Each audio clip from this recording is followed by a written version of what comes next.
நாகப்பட்டினம் சட்டமன்ற தொகுதியிலே மதசார்பற்ற முற்போக்கு கூட்டணியின் வேட்பாளராக உதயசூரியன் சின்னத்தில் போட்டியிடக்கூடிய மனிதநேய மக்கள் கட்சியின் தலைவராகிய நான் இன்று வேட்புமனு தாக்கல் செய்திருக்கின்றேன்.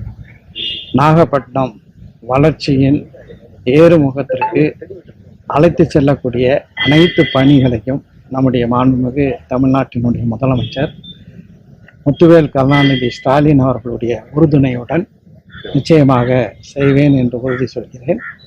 இந்த பகுதிக்குள்ள என்னென்ன பிரச்சனைகள் இருக்கின்றது என்பதையெல்லாம் ஆய்வு செய்கின்றோம். நிச்சயமாக அவற்றையெல்லாம் தீர்ப்பதற்கான வழி காணப்படும்.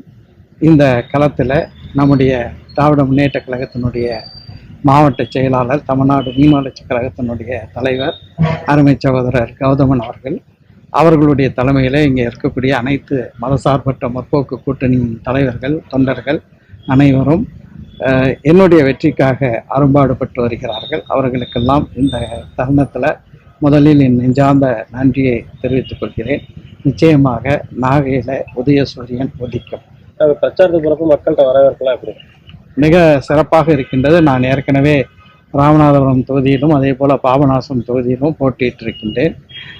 மக்களுடைய செல்லக்கூடிய இடங்களில் மக்கள் தரக்கூடிய ரியாக்ஷன்ஸ் சொல்லுவாங்க. அதை வைத்துக்கொண்டே பார்க்கும்போது நிச்சயமாக திராவிட முன்னேற்ற கழகத்தின் கூட்டணிக்கு நாகப்பட்டினம் தொகுதியில் வெற்றி மிக பிரகாசமாக இருக்கிறது. எடப்பாடி பழனிசாமி உண்மைக்கு ரொம்ப பேசிட்டு இருக்காரு. எங்க மக்கள் மேடையில பேசிட்டு இருக்காரு. அதாவது அவருக்கு இந்த ஆட்சியை, திராவிட மாடல் 1.0 ஆட்சியை குறை கூறுவதற்கு அவருக்கு ஒன்றுமே இல்லை. இதனால அவர் மனம் போன போக்கில அவர் பேசி வருகிறார்.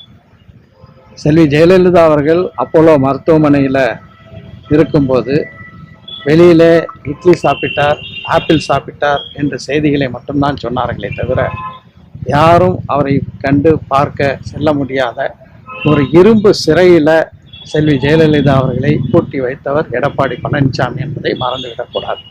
அதே நேரத்தில் கலைஞர் அவர்கள் காவேரி மருத்துவமனையில் அனுமதிக்கப்பட்டிருக்கும் போது பல தலைவர்களும் சென்று பார்த்தார்கள். தினமும் அவருடைய உடல்நிலையை பற்றிய அறிவிப்புகள் வெளிவந்தது. எல்லாம் வெளிப்படையாக நடந்தது. திமுக என்பது ஒரு திறந்த புத்தகம், அதிமுக என்பது இரும்பு பொட்டிக்குள், இப்போது அமித்ஷாவின் இரும்பு பொட்டிக்குள் பூட்டி வைக்கப்பட்டிருக்கக்கூடிய ஒரு கட்சியாக மாறிவிட்டது. சிஏஏ என்ஆர்சி எல்லாம் ஒரு இஸ்லாமியர் கூட இது வரைக்கும் பாதிக்கப்படல, வேணும்னே இதை வச்சு பிரச்சாரம் பண்றாங்க, இஸ்லாமியர்கள் போராட்டத்துக்கு பயன்படுத்துறாங்க அப்படின்னு திமுக பயன்படுத்துறாங்கன்னு ஓஎஸ் சொல்றாங்க. அது மிகவும் தவறான கருத்து. இதே கருத்தை சட்டமன்றத்தில், இந்த சட்டமன்றம் இல்லை, எடப்பாடி பழனிசாமி அவர்கள் முதலமைச்சராக இருந்தபோது இப்படி பேசிய போது அதற்கு தகுந்த பதிலடியை நம்முடைய அன்றைய எதிர்க்கட்சி தலைவர், இன்றைய முதலமைச்சர் அவர்கள் குறிப்பிட்டார்கள். முஸ்லீம்களுடைய குடியுரிமையை பறிக்க வேண்டும், ஈழத்தமிழர்களுடைய, அதாவது இங்கு புலம்பெயர்ந்து வாழக்கூடியவர்களுடைய குடியுரிமையை பறிக்க வேண்டும் என்ற வஞ்சக நெஞ்சத்தோடு கொண்டு வரப்பட்டது தான் சிஏஏ சட்டம்.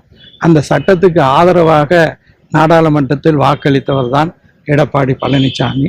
சென்னையில் அனைத்து மதசார்பற்ற கட்சிகளினுடைய தலைவர்களை கலங்கோர்த்து ஒரு மிகப்பெரிய வரலாற்று சிறப்பு மிகுந்த பேரணியை நம்முடைய தமிழ்நாட்டினுடைய முதலமைச்சர் அன்றும் இன்றும் திமுக தலைவராக இருக்கக்கூடிய தளபதி மு.க. ஸ்டாலின் அவர்கள் நடத்தினார்கள். முஸ்லீம்களுடைய பள்ளிவாசல்கள், அதே போல் அடக்கத்தலங்கள், இவற்றையெல்லாம் கபலி விகரம் செய்வதற்காக வேண்டி ஒன்றிய அரசு வக்ஃபு திருத்த சட்டத்தை கொண்டு வந்தது. அதை ஆதரித்தவர் எடப்பாடி பழனிசாமி. அது குறித்த ஒரு தீர்மானம் தமிழ்நாடு சட்டமன்றத்தில் கொண்டு வந்த போது மௌனசாமியாக இருந்தவர் எடப்பாடி பழனிசாமி என்பதையும் நான் இங்கே குறிப்பிட விரும்புகின்றேன். இப்படியாக அதுக்கு மாற்றமாக இன்றைக்கு ஒரு பள்ளிவாசல் கட்ட வேண்டும், ஒரு சர்ச்சு கட்ட வேண்டும், அப்படிங்கிற நிலையில் ஒரு கோயில் கட்ட வேண்டும் என்ற நிலையில் சில நேரங்களில் சிலர் மாவட்ட ஆட்சியரிடம் சென்று ஆட்சேபனை தெரிவித்தால் அந்த வழிபாட்டு தலங்கள் கட்டுவதற்கான தடை வந்து விடுகிறது.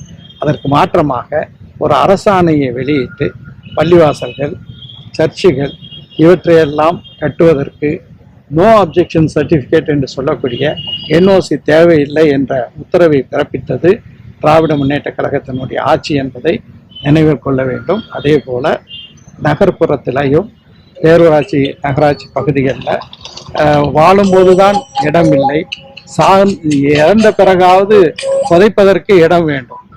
அதுக்கு ஒரு பெரிய தடை இருந்தபோது அதற்கும் வழிவகுத்து நகர்ப்புறங்களில் அடக்கத்தலங்கள், கல்லறை தோட்டங்கள் இவற்றையெல்லாம் அமைப்பதற்கு வழிவகுத்ததும் திராவிட முன்னேற்ற கழகத்தின் ஆட்சி. எனவே திமுக செய்யக்கூடிய அனைத்து தரப்பு மக்களுக்கும் சென்றடையக்கூடிய நலத்திட்டங்களை பற்றி விமர்சிப்பதற்கு எந்த அருகதையும் எடப்பாடி பழனிசாமி அவர்களுக்கு இல்லை.